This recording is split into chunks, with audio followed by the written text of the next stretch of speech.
폴란드가 버틴 건 35일이었습니다. 벨기에는 18일, 프랑스는 46일 만에 나치 앞에 무릎을 꿇었죠. 근데 사방이 나치와 파시스트로 완전히 봉쇄된 스위스는 전쟁 내내 단 한 번도 침공을 받지 않았습니다. 지도를 보면 더 이상합니다. 스위스 기준으로 북쪽 독일, 동쪽 독일, 남쪽 이탈리아, 서쪽 독일 점령하에 프랑스였거든요. 탈출구도 없고 동맹도 없고 도와줄 나라도 없었습니다. 어떻게 봐도 다음 차례였어요. 근데 침공은 없었습니다. 왜냐고요? 답은 화폐였습니다. 지금부터 그 이야기를 해보겠습니다.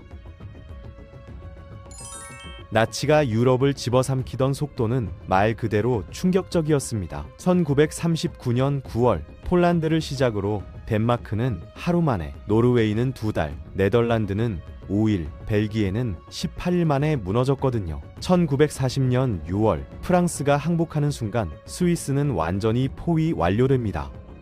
이 상황이 얼마나 절박했냐면 무역로가 전부 끊겼습니다. 식량도 석탄도 연료도 전부 적의 손을 거쳐야 들어오는 처지가 된 거거든요. 국경 밖으로 나가는 모든 길목에 나치 아니면 파시스트가 서 있었습니다. 베를린에서는 이미 스위스 침공 계획이 완성되어 있었습니다. 타넨봄 작전이라고 불렸는데 규모부터 압도적이었거든요. 독일 전체 주둔 병력의 절반인 50만 명을 동원해서 공군이 먼저 군사시설을 폭격으로 마비시키고 이탈리아군이 남쪽에서 동시에 밀고 올라오는 협공 방식이었습니다. 나치 친위대 수장 hitler는 아예 전쟁이 끝난 다음을 논의하고 있었거든요. 스위스 점령 후 통치 구조, 나치와 속도, 지휘관 배치까지 세부 계획이 나와 있었습니다. 이건 막연한 상상이 아니라 실제로 책상 위에 올라온 작전 계획이었어요.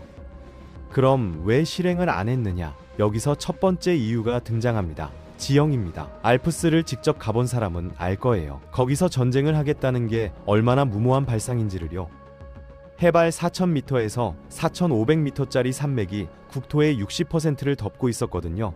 독일이 폴란드와 프랑스에서 써먹었던 전격전의 핵심은 탱크를 빠르게 밀어붙이는 거였습니다. 근데 탱크가 다닐 평원이 없으면 전격전은 그냥 없는 겁니다. 독일 최강의 전략이 지형 하나에 무력화되는 거거든요.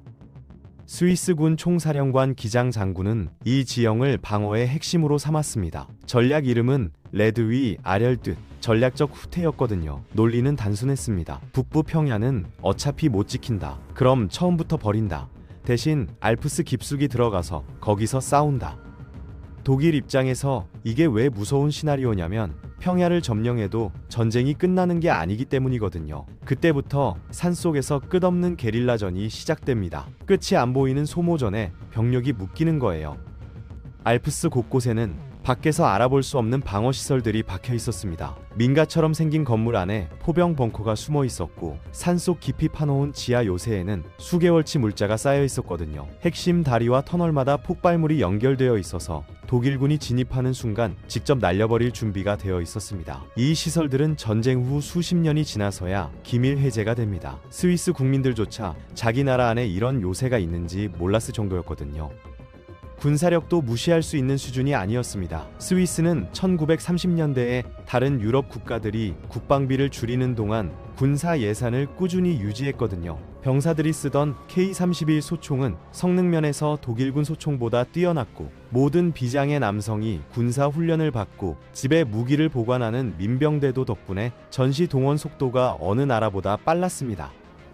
기장 장군이 징집 연령을 60세까지 올렸을 때 인구 400만 명의 나라에서 85만 명의 군대가 만들어졌거든요. 전체 인구의 20%입니다. 1940년 5월 기장 장군은 스위스 건국 성지인 리틀리 초원에 장교단을 전부 불러 모아 선언했습니다. 마지막 한 명이 남을 때까지 싸운다고요. 이 선언 뒤에는 실제 구조가 있었습니다. 정부가 항복을 선언해도 군사작전을 이어갈 수 있는 비밀 저항 조직이 이미 만들어져 있었거든요. 무기와 물자는 전국 각지에 분산 은닉되어 있었고 어느 한 곳이 뚫려도 저항이 계속되는 구조였습니다. 독일이 스위스를 침공했다면 침공이 끝나는 게 아니라 그때부터가 진짜 시작이었던 거거든요. 그런데 지형도 군사력도 솔직히 반쪽짜리 설명입니다. 히틀러가 정말로 원했다면 50만 대군으로 밀어붙일 수 있었을 거예요. 스위스를 진짜로 살린 건 결국 돈이었거든요. 나치 독일이 전쟁을 치르려면 국제 거래가 필요했습니다. 근데 연합국이 독일 경제를 고립시키는 제재를 깔아놨거든요. 스위스는 중립국이었습니다. 스위스 은행을 통하면 이 제재를 우회할 수 있었어요. 스위스 국립은행은 전쟁 기간 동안 나치 독일로부터 막대한 양의 금을 사들였습니다. 1998년 스위스 역사위원회 보고서에 따르면 그 현재 가치가 약 85억 달러에 달했거든요. 이 금의 상당 부분은 독일이 점령한 나라들에서 약탈하고 홀로코스트 희생자들에게서 강탈한 것들이었습니다.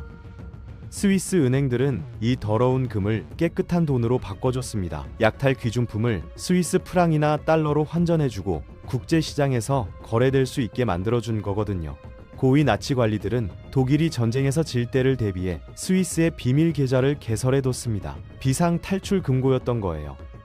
이 구조를 알고 나면 왜 침공이 없었는지 바로 보입니다. 스위스를 공격하는 순간 수십억 달러의 금이 날아가고 제재 우회 통로가 막히고 나치 관리들의 개인 금고도 사라지거든요. 역사가 존 지글러의 표현이 딱 맞습니다. 히틀러는 스위스 금융기관을 공격하지 않은 게 아니라 합리성 때문에 공격할 수 없었던 거라고요. 은행 말고도 있었습니다. 스위스 기업들은 독일이 자체 생산하기 어려운 정밀 공업 부품들, 그러니까 정밀 공구, 볼 베어링, 타이밍 장치 같은 것들을 공급하고 있었거든요. 이 부품들이 없으면 독일 탱크와 비행기가 문자 그대로 멈춥니다. 스위스 수력 발전 전기는 독일 산업 도시들로 흘러갔고 독일과 이탈리아를 잇는 알프스 철도 터널도 독일이 자유롭게 이용했거든요. 공식적으로는 중립국이었지만 무기 수출 통계를 보면 추축국 대 연합국 비율이 10대 1이었습니다. 이게 중립인지 줄을 선 건지 애매하죠. 스위스 입장에서 반박하자면 사방이 막힌 상태에서 독일 요구를 거절하면 식량과 연료 공급이 끊기는 겁니다. 선택지가 없었다는 건데 그 경계가 어디였냐는 전쟁 후 뜨거운 논쟁이 됩니다.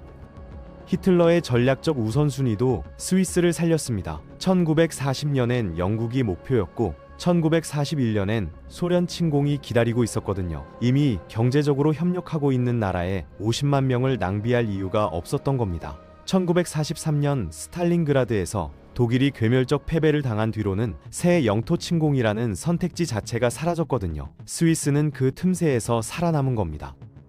전쟁 기간 스위스가 평온했을 거라 생각하면 오산입니다. 배급제가 실시돼 빵부터 휘발유까지 통제됐고 마당이고 공터고 전부 텃밭으로 바꿨거든요. 인구 400만 명 중 85만 명이 군에 복무했으니 거의 모든 집에 군복 입은 가족이 있었던 겁니다. 중립을 지켰다는 건 편했다는 게 아니라 극도의 긴장 속에서 끝까지 버텼다는 의미거든요.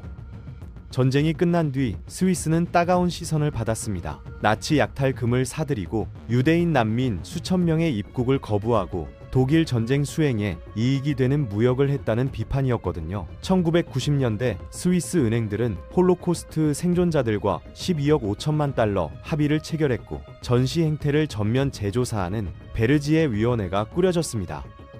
정리하면 이렇습니다. 알프스 지형이 침공 비용을 천문학적으로 높였고 철저한 방어 준비가 장기 소모전을 예고했고 나치 경제와 얽힌 금융관계가 침공의 실익을 없애으며 소련이라는 더 큰 목표가 독일의 시선을 동쪽으로 끌었거든요. 어느 하나가 아니라 이 모든 게 동시에 맞아떨어진 결과였습니다.